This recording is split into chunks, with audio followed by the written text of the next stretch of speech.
All right, this is chapter 7. This is information processing. This is going to be another cognitive chapter. We have several learning goals for this chapter. You want to be able to explain the information processing approach. You want to be able to define attention and outline its developmental changes.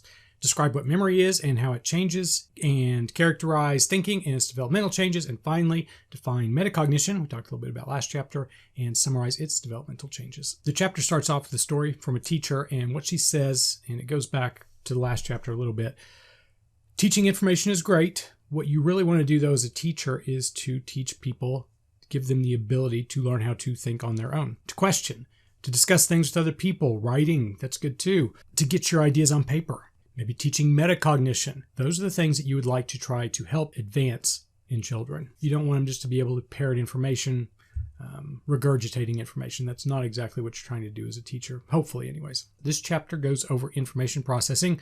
We don't talk about stages in this chapter. We talked a lot about stages last chapter. In this chapter, it is just about how children process information.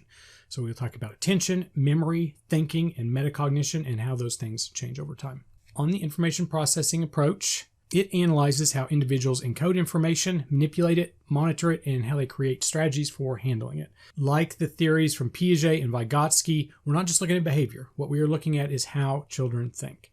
They have, for the information processing theory, they have a computer metaphor that can illustrate how the information processing approach can be applied to development.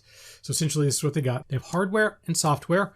The hardware limits the amount of data that the computer can process, its capacity and its speed. The software limits the kind of data that can be used as an input and the ways that data can be manipulated. So try to apply that to the brain, essentially is what you're trying to do here. Children's cognitive development results from their ability to overcome processing limitations by executing basic operations, expanding capacity, and acquiring new strategies and knowledge. So they get an upgrade.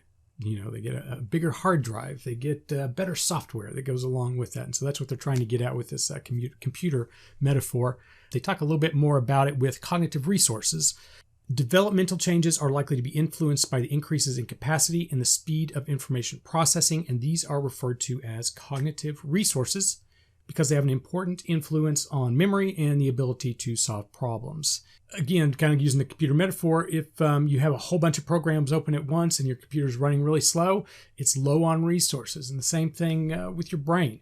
If you have a whole bunch of things going on, it is going to be hard to concentrate on one thing because you're going to be low on cognitive resources.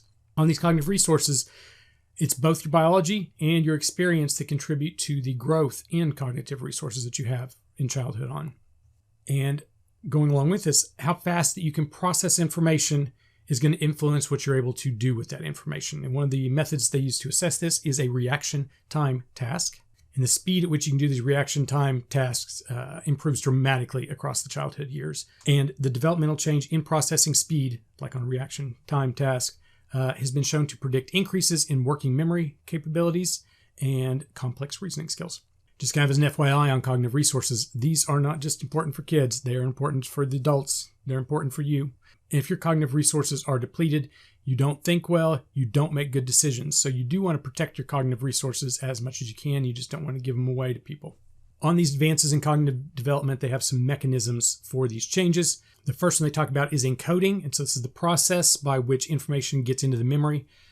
As an example, printed letter S versus a cursive letter S are fairly different. And so as a child, they have to learn how to encode both. And so they know that, okay, both of these are S's, but one is print and one is cursive. And so being able to ignore that idea that, okay, they look different, that's irrelevant information. All you need to know is what an S is. They get better at being able to process ideas like that. Automaticity, so this is the ability to process information with little or no effort. As an example, when you're reading something, you are reading words, but as a kid, all you see is the letters. So whenever you think about a word, you have to think about each letter. Can you imagine trying to read right now? And you can only read one letter at a time. That's how it is for kids until they develop this idea of automaticity. And so they're able to combine letters and see an entire word, basically see it automatically. The third one is strategy construction, and this is the creation of new procedures for processing information. As an example, let's say you read a couple paragraphs and then you stop to think about what you read. That is using a strategy to try to improve your comprehension. Then on this final one, so the information processing is characterized by what they call self-modification. Basically, they apply what they learned previously in adapting their responses to new situations. And this kind of goes hand in hand with metacognition. We talked about it last chapter. We're actually going to talk about it one or two more times in this chapter. Metacognition is knowing about knowing, thinking about thinking, and it assists in this self-modification. When you're able to think about a problem and you think about your past and you're like, I remember this worked last time, or I remember this didn't work last time, so I'm going to adapt my behavior to make it try to work this time. An example the text gives here is maybe they will remember something they read better if they can relate it to their own lives. And there's actually some research that supports this. And we talked a little bit about this with doing math problems. So you want to try to relate anything that you're teaching to kids to their own lives because it seems a little bit more concrete to them, realistic. All right, on the next slide, we will get into attention.